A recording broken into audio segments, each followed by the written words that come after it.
How to Beat Dominate version 1. That's right folks, the How to Beat series is back once again. So, while I was in Tokyo over July, I had the pleasure of playing in a couple of tournaments and as well as just a bunch of local players, and one of the decks that we don't have in English yet, which I had the pleasure of playing against, is obviously Dominate. So this deck is very hyped up and shown off as being quite scary, and you know, it's already looking pretty good. It's gonna get even stronger in the future after GBT12 drops with the upcoming Shiranui Mukuro and everything like that, so that's why I'm calling this one V1, because we will be having a V2, I'm pretty sure. So from playing against it and thinking about the matchup a lot, I came up with a few pointers for those of you that will be having to face the deck and maybe play the deck in the future once it comes out in English on September 1st. So here are just a few pointers. First of all, make sure to guard earlier rather than save everything for later.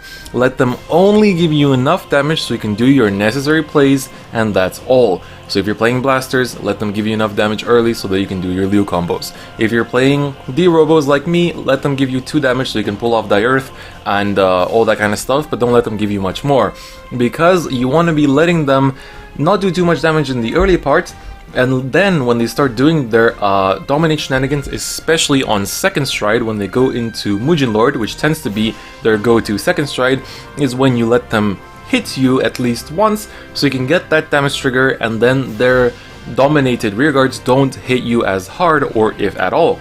Because when they dominate, let's say your grade 3, that's 11k, it's gonna get a +4, meaning it's gonna hit you for 15. If you get a damage trigger, you're on 16, so that means they're not gonna reach you. You save a lot on, you know, your hand cards that you don't have to sacrifice to guard against everything, and it's just overall more efficient. Obviously, you're banking on the damage trigger, and it can, you know, result in not getting anything. So if you don't, then that's just bad luck, but it's better to bank on that chance than just let them, you know, hit you a lot in the early stages and then completely overpower you later on. Next up, in terms of targets, there are 2 pretty annoying grade 2s, which are Genkai and Furai. So Genkai is the one that ends up drawing a lot of cards for the dominate player, and is just overall a very efficient grade 2, while Furai is the one that's doing a bit more of the dominating, but is also quite scary. They're both just equally as important to the deck, so if you do have the choice of either retiring them on their turn or on your turn, it's important to target those, because they will be either doing a lot for the player or doing a lot to annoy you. So they're both really important grade 2s. Other grade 2s that they really play is just, you know, 10k vanillas that a lot of decks are adapting, and this deck has to as well. It also plays the 8k vanillas that are also important for this deck to make magical numbers and whatnot. And there's also one of the new grade 3s that I saw a lot of Japanese people playing, which rests something to let you, the player, choose one of your units to give +3k to something, and then that grade 3 gets +10k. So they rest something that can go back to deck, like a stand trigger, and then you choose one of your units to give +3k to. That grade 3 gets a 10k, and then they just dominate whatever you gave the +3k to, and that +3k stays for the dominated attack and whatever other power they give to that dominated unit. So, as I mentioned before, they do play stands. Don't forget that. They usually play the after image stand, because it can, you know, you can rest it for that grade 3 and then put it back to deck. It only works if you have less cards than your opponent, but it's really easy to work around that condition because it's an act, so you can just call out a bunch of units, you know, pay for some skills that might need a discard, and then that's pretty much it. So that stand tends to be seen quite often. They tend to play a rainbow trigger lineup, or a few more stands or a few more draws, that kind of thing. And most importantly, and the last pointer that I'm going to give, is be mindful of what you guard with.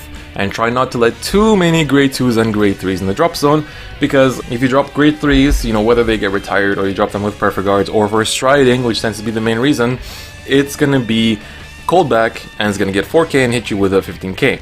And you know, that on its own might not be too scary, but then they might use their starter to give it an extra +2k, and there's a magic number. They might use that new grade 3 to give it +3, to let you give it +3k if you don't have anything else to target, and you know, that's also gonna be hitting a magic number. So it's the same for grade 2s, honestly. Even grade 1s can get 4k, become 11k attackers, where you're really banking for the damage trigger, or if what some players are adapting is playing cross rides. Even I did it, and it actually helped out a lot, because by being on 13k base, if they dominate grade 1s and give them 4k, that means they don't hit without any other power bonuses. So be mindful of what you guard with. You know, if you keep dropping triggers, they're usually not going to hit you. they might hit your rear guards instead, but you know, that's how the cookie crumbles. So I hope these points will help you out when you start seeing domination out in English. I will most likely be doing more how to beats while I live in Japan for half a year, because I will be seeing new decks ahead of time than English does, and I will be playing a lot more, meaning that I'll be able to see the weaknesses of the new decks much faster as well to deliver this kind of content as well. So if you enjoy this kind of content, do make sure to support it, because your support does let me know that you want to see more of it. I know that the old How to Beats were popular, so I'm happy to bring them back as well. So I hope this was helpful, and it will help you guys out in the future when playing against domination. So that's going to be pretty much it for me, and I'll see you guys next time. Bye bye.